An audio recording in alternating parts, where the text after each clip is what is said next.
Ustedes que cuando uno le daba el ramipril en la dosis adecuada y ramipril nocturno, que fue lo que usó Yusuf en este estudio, claramente mejoraba la masa ventricular izquierda y mejoraba el volumen de fin de sístole ventricular izquierdo. Ahora, ¿esto es patognomónico de los IECA? No, también se ve con ARA2.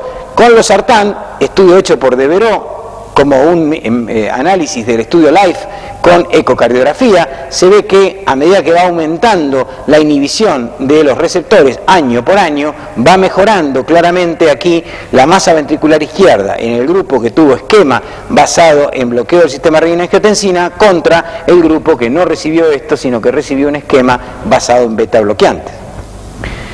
Cuando uno analiza los mecanismos protrombóticos, claramente sí acá hay diferencias entre los IECA y los bloqueantes AT1. Y las diferencias están a favor de los IECA. Si uno muestra cómo es la concentración de los mecanismos protrombóticos en el seno coronario, ve claramente en tromboplastina en este caso que aquí con perindopril hay mucho más liberación de bradiquininas que cuando uno utiliza los sartán o control. Y esto tiene que ver también con los mecanismos de la tos. Obviamente por algo los IECA producen tos y los sartanes no producen tos, o cuando la producen en una dosis mucho más alta y mucho menor.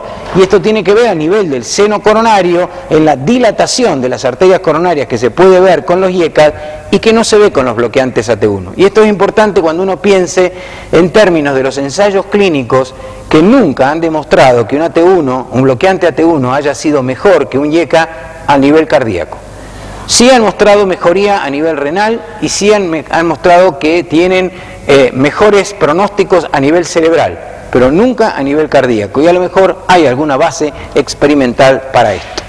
Y por otro lado, en muestras de endarterectomía carotidia sobre metaloproteasas y sobre COX-2 o sobre prostaglandinas, claramente hay una diferencia cuando uno utiliza clortalidona, un diurético de acción prolongada, versus en este caso un ARA2 como el irbesartán, donde claramente el uso de irbesartán en esta población que tiene probabilidad de desarrollar placas a nivel de la carótida mejora la estabilidad de las placas, cosa que no lo hacen los diuréticos.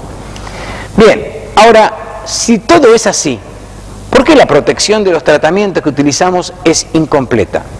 Bueno, básicamente por tres motivos. El primer motivo es que el riesgo no es completamente reversible, y esto es algo que tiene que ver con la genética y que tiene que ver con el llamado riesgo residual. Disminuimos el riesgo de las enfermedades, pero siempre queda un riesgo residual que tiene que ver muchas veces con factores genéticos que hoy todavía no estamos actuando. Por otra parte, los tratamientos comienzan tarde. Cuando nosotros empezamos el tratamiento antihipertensivo en pacientes de alto riesgo, lo empezamos cuando el paciente ya tiene síntomas o tiene daño. No empezamos tratamientos en forma precoz. Y por otra parte, se debería lograr una mayor protección y no solamente descenso de la presión arterial en sí misma. Entonces, lo más importante no es el descenso de presión, sino la corrección del perfil de riesgo cardiovascular global. Y ustedes saben que el diabético está considerado en el mismo nivel de riesgo que como si fuera un enfermo coronario. Bueno, entonces, ¿cómo es la mortalidad cardiovascular en los pacientes que están normotensos versus los pacientes que son hipertensos y están bajo tratamiento? Y fíjense ustedes que los pacientes hipertensos bajo tratamiento tienen menos mortalidad que los hipertensos que no están tratados, pero tienen exceso de mortalidad, aún que estén tratados, que los pacientes normotensos. O sea que creer que porque uno bajó la presión arterial solamente a un paciente normotenso lo va a llevar a la misma mortalidad coronaria por stroke o por otros morbimortalidades cardiovasculares que un paciente normotenso es creer en pajaritos o en peces de colores, porque realmente no es así. Hay un riesgo residual que no solo tiene que ver con la presión arterial, y esto se vio claramente en el estudio ASCOT, donde el solo hecho de usar estatinas como atorvastatina contra placebo en un grupo de pacientes hipertensos que tenía moderado o alto riesgo, el solo hecho de haber usado estatinas disminuyó un 36% el endpoint primario, que era infarto o muerte por enfermedad cardiovascular, en pacientes hipertensos, que recibían una combinación con perindopril y amlodipina versus una tiazida y atenolol. O en pacientes del estudio HOT, donde además de bajar la presión arterial, el subgrupo de diabéticos se benefició ampliamente con el uso de aspirina en dosis bajas de 100 miligramos y que después el doctor Hermida demostró que era mejor utilizarlo inclusive en dosis nocturnas de 100 miligramos. ¿Cuánto? 15% de reducción de los eventos cardiovasculares y 36% de reducción de infarto en pacientes hipertensos diabéticos ya normotensados. O sea, una vez que se alcanzó la normotensión y que el paciente continuaba con su riesgo global, el uso de aspirina en bajas dosis contra placebo redujo un 36% de la probabilidad de infarto en esta población. Bien, entonces el riesgo no lo habíamos alcanzado por completo y la corrección se podía hacer. ¿Con qué?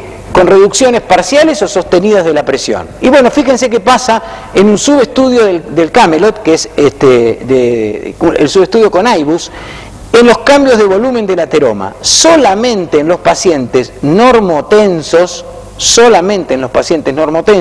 ni siquiera en los prehipertensos, se alcanzó una mejoría en la lesión coronaria de acuerdo al descenso de la presión arterial que se tuvo en este caso con bloqueantes cálcicos.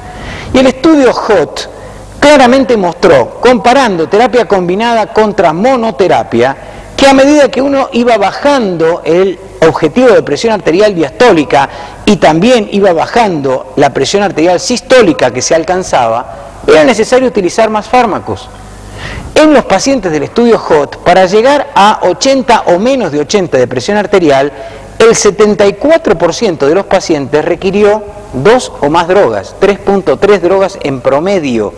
O sea que cuando uno dice que va a tener que llegar a las metas, sobre todo en la población de alto riesgo, como los pacientes diabéticos, va a tener que usar mucho más que un fármaco, a pesar de que este estudio fue diseñado por la industria farmacéutica para demostrar que la fenodiazepina era mejor que el resto de los fármacos. Y el estudio HOT claramente mostró en diabéticos hipertensos que cuando uno baja la presión arterial a cifras de alrededor de 80 milímetros de mercurio de diastólica, se reduce la mortalidad cardiovascular en 67%. No es poca cosa, sino 67%, y el estudio HOT no tuvo curva en J. Mostró claramente una reducción muy significativa cuando uno llegó a una cifra de presión de alrededor de 80. En ningún caso por debajo de 75, es cierto, pero en la mayor parte de los casos alrededor de 80 milímetros de mercurio. Y el otro estudio es el UCA-PDS.